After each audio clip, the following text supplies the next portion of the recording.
Midwest Sports Desk. WSU looked composed in the first half of their game against USC before things fell apart. Brenna Green joins us from Pullman today as the Cougs, for a second straight year, are licking their wounds after a brutal USC rout. Brenna? Yeah, Josh, this was an implosion of epic proportions today. We are going to get to that in 1 second, though, because the biggest storyline out of this game has to be the health of quarterback Jayden de Laura. You can tell on this play here, this was the last play of the first half. He pops up. He seems totally fine. And yet Jayden came back out after the break with a leg brace on and taped up. That eventually transitioned to an ice pack, and eventually he took everything off. He was able to walk under his own power. Jayden came back for one series midway through the third quarter and then was pulled after an interception. He never returned. Walk-on Victor Gabalis was the quarterback who got the nod for the vast majority of the second half snaps for WSU. This seemed a little bit curious as well, as it appeared Jared Garantano, the player who began the season as WSU's starting QB, was ready to go as he was warming up on the sideline, but he never got put in.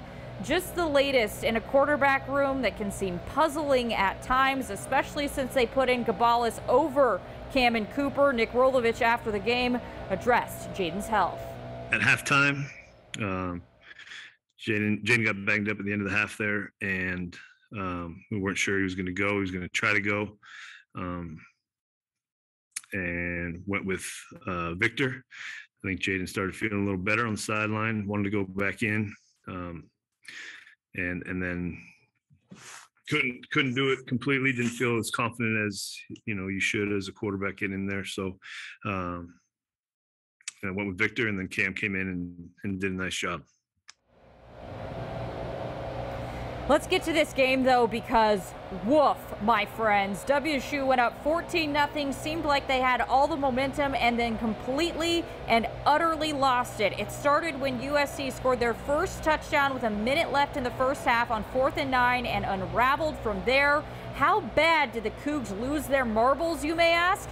The final score was 45-14. USC scored 45 points unanswered, and WSU's final points of the day came midway through the second quarter. This is becoming a trend for Nick Rolovich coach teams, as this year they had a 12-point lead against Utah State in the second half, only to lose that game. Then last year, WSU surrendered early leads against both Utah and Oregon. They led Utah, by the way, by 21 points at one point. The question begs, what is going on with this team and these collapses? But apparently it's a question that Rolovich hasn't even asked himself. Meanwhile, offensive lineman Abe Lucas was very earnest about the subject matter. Yeah, I didn't know that. I'm not sure how to answer that deal. We definitely got to pick up our red zone game, our third down offensively. We haven't been great in backed up situations. But I appreciate you bringing that up, and we'll look at it and discuss it.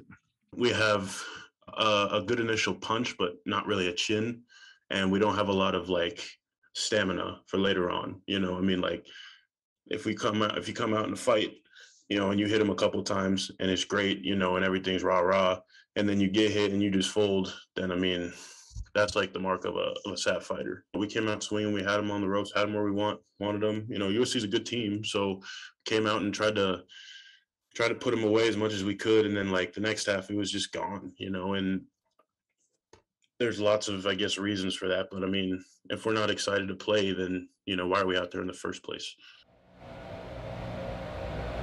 A lot of people not happy with that first Nick Rolovich soundbite online, where he said that he did not know about WSU's woes when they have a lead. And a lot of people saying that his job might not be long for here at WSU. Of course, we will see how this season plays out. Speaking of which, WSU next goes to Utah. As I mentioned before, that game did not go so well for the Cougs last year.